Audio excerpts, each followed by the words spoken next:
strike on TikTok. Let's get started. So if you have an unoriginal content strike on your TikTok and if you want to fix that, what you can do is just simply open up your TikTok application. And after opening up your TikTok application, just tap on the profile icon which is on the bottom right. And now what you have to do is just simply tap on the three bar icon which is on the top right.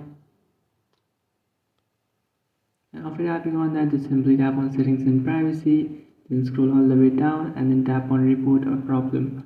After tapping on report a problem, from here what you can do is just simply scroll all the way down and then tap on submit a report.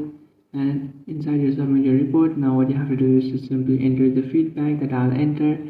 So if you have a screenshot of the following video that got unoriginal content strike, what you can do is just simply enter it by tapping on this image icon. So just simply go ahead and enter this feedback and also enter the screenshot if you have one. If you don't, then don't need to enter it, and then tap on submit. After tapping on submit, you should fix your problem. So it might take 12 or 24 hours to fix your problem, but your problem will be fixed. So that's it guys, this is how to fix unoriginal content strike on TikTok. If you find this video helpful, don't forget to like and subscribe to our channel. If you have any doubts, feel free to comment below. Thanks for watching.